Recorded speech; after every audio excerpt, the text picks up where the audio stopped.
Hello, hello, hello to everyone. Thank you all for your lovely contributions to this channel, your participation, for the likes, the comments, and the subscriptions. Really, really grateful to you all. And this is an opportunity to say that I really do appreciate your patronage and your contributions. It's also an opportunity to say hi to the wonderful family and here on this channel, and to wish you the best in whatever endeavors that you are in. Today I want to take the time to do a really different post.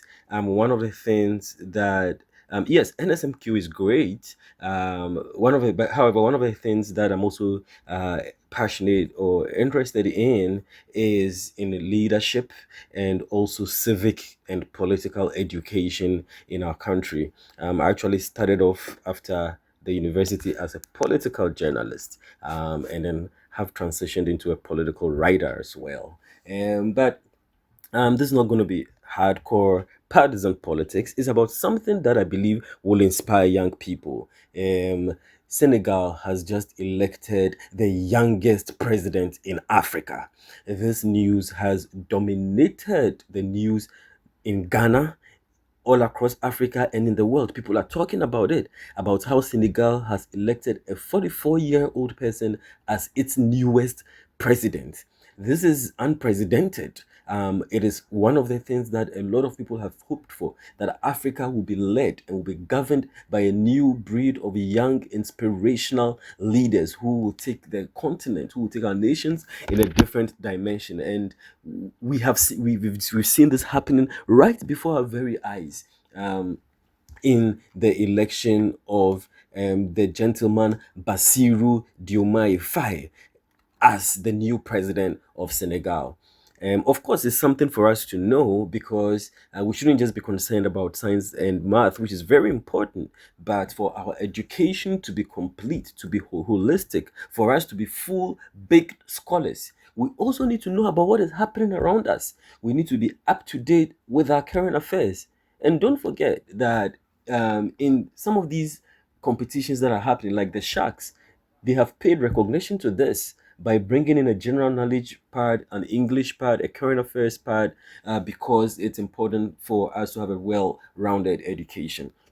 So I know for a lot of young people, they'll say they're not interested in politics, but we need to understand that whatever happens in politics affects our lives directly in various ways, whether education, whether healthcare, whatever. So we just need to develop a keen sense of awareness, even if we're not going to get into politics or lead, we just need to be aware. So it's just an encouragement for us to also be interested in what goes on around us. But back to the big news, Basiru Diomaye Faye. I mean, by now it's even no new, new thing. A lot of people know about it already. That Diomaye Faye is the new president of Senegal, very young person, and very great news. I'm making this post because I think it's a very, very inspirational thing that has happened, and it should spare a lot of us young people, no matter how young you are, whether you are in junior high school, senior high school, university, post university, or in your career. I believe that this is something that shows that we can all have dreams and aspire to those dreams and make it happen. And what really is significant about this is that he went through a lot of challenges. He went through a lot of challenges in order to get to this particular position.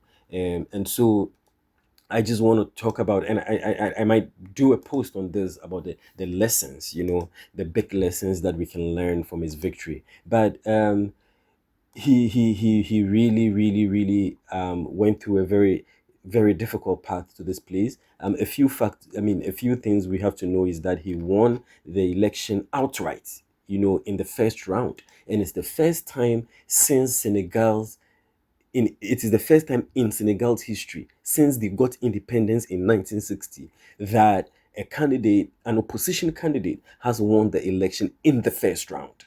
And this is just amazing. Everybody is talking about it, So it should be a source of encouragement to all of us, as well. So what was the the result of the election like. So he won by about 54% of the vote, while the opposition candidate had 35%. So that's just one basic fact that we need to establish out there. It was a first round victory. About 54% of the vote is what Mr. Gio Maifai had. And then the opposition candidate, who is actually the prime minister of the incumbent party, okay, had 35%. So he beat him. So this is awesome. He went against somebody who was huge, somebody who had a lot of resources, somebody people who had been in politics for a long time, but he was still able to win. So I believe this should bring me to one of the things I really want to talk about, which is what are the top lessons that we can learn from it. Now, here is the one big thing I want to say about Mr. Fire, because um, before he ran for election, he was in jail. He had been in jail for about a year. Okay, he was put in jail around 14th April last year for posts that he had made on Facebook together with his very good friend Usman Sanko, who also who had political ambitions. He was a leader, but Sonko couldn't contest because of he was convicted of of a lawsuit, and so Sonko supported Fire. But the fact is that Mr. Fire, the new Basiru Diomaye, was actually in jail prior to the elections. And here is the thing: he was released from jail only 10 days, about 10 days to the election, and he still won. These are elections that people have been preparing for the past how many years? People have been campaigning and campaigning. He got out barely, a few days to the election and still won. So this is a story of what? Triumph. So he literally went from being in jail, being in prison, to the presidency. We can easily title this from prison to the presidency. And for me, that is something that told me that one, no matter the injustices, no matter the unfair treatment, no matter the inconsiderate nature of the way people treat us, there's going to come a day of vindication. There's going to come a day of salvation. There's going to come a day of freedom where we will be vindicated. They were they were jailed, and of course, in the view unfairly. They went through the hardships of being in jail. Come on, we all know what it is like to be in jail. It is not a pleasant thing at all, but it is a very, very, very big. It should be a very, very big source of encouragement to us because he endured this. So that is the second lesson: endurance, perseverance. That the period that we are undergoing those unfair treatments, we should just bid our time. We should just bid our time, endure it silently.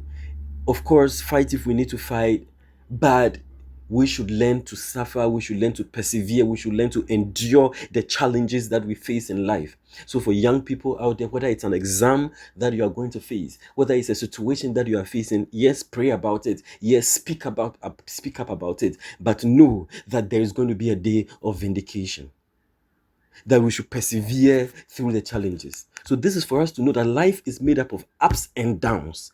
Life is made up of challenges. That before we achieve great things, we have to be able to endure the challenges that come in our way and surmount it with courage. So, number three, it shows that courage is a great value to have in life. And I would emphasize, he spent several months in prison. So, whatever you are going through, just know. And this brings me to the fourth one, which is that there's always darkness before the glory. There's always a big stumbling block before the glory. So sometimes when you're going through something bad, know that it might actually be a harbinger or a precursor to something great that is coming. And that don't give up. When people are fighting against you, when things are becoming difficult, know that sometimes it gets difficult before it gets easier. Just before the victory comes, know that it gets what? Very, very difficult. So for young people, just know that some of these difficulties and challenges are part of life. And that know that before the what every rain comes the dark clouds.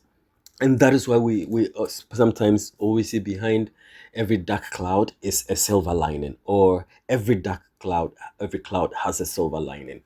Before it gets easier, it has to get difficult.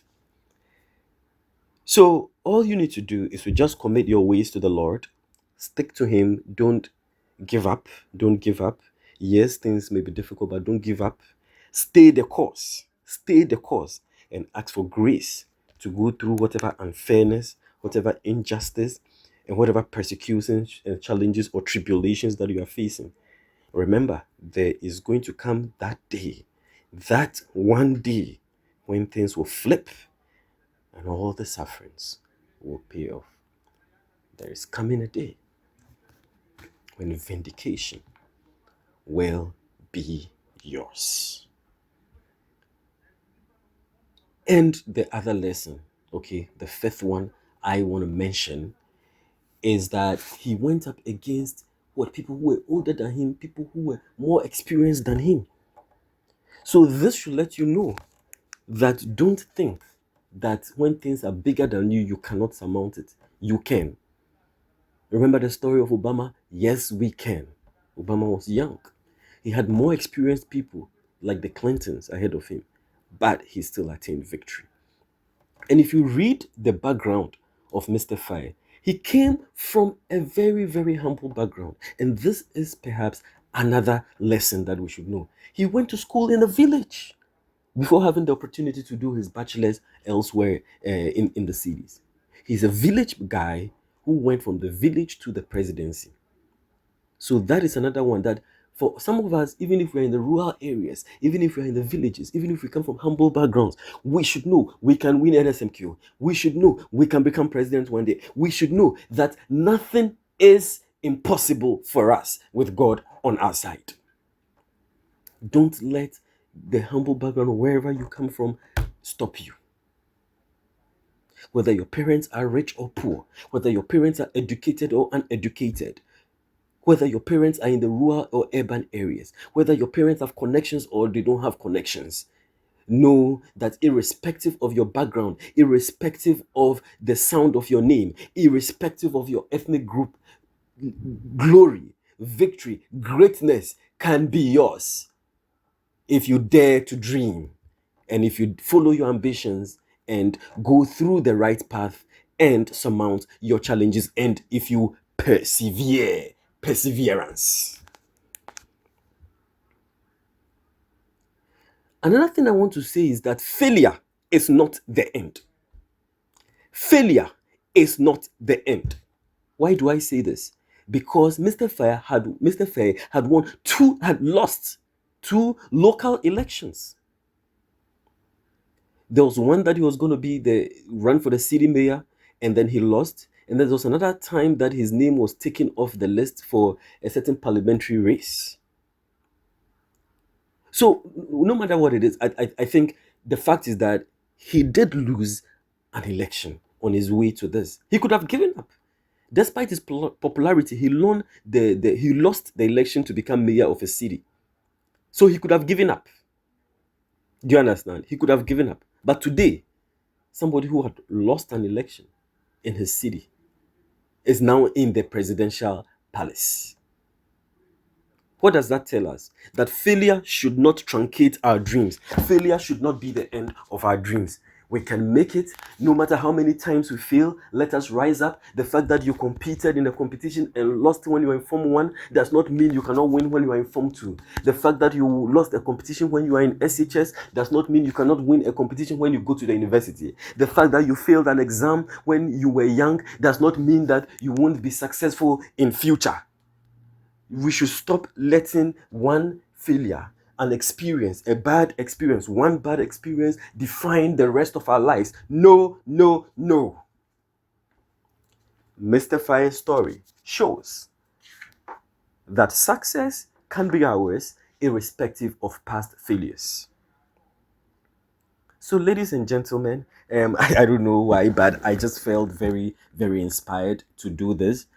For most people who know me, I am really passionate about young people. I'm passionate about politics. I'm passionate about development. I'm passionate about our future as a nation. I'm passionate about our future, I mean, in this global world. And I'm passionate about values that will build us up as young people. And of course, I'm also passionate about my Christian tradition as well. So I don't know, I just got fired up, and I said, no, let me do this post to ginger us up as we start another week, or even anytime you come across this post, to just encourage all of us. And believe it or not, Mr. Faye is going to be inaugurated as the new president of Senegal at the age of 44. The African Union has congratulated him. Africa is excited about this. Young people in Africa are all excited about this. Let us work together. Let's go out there and achieve our dreams, irrespective of the hurdles. Thank you very much. Stay blessed, everyone. All the best. And please share your views or your opinion. What do you think about this? What lessons can we learn? Maybe I've missed certain things. What lessons can we learn? And how do you think young people can also get fired up to achieve their dreams? God bless you all. Thank you.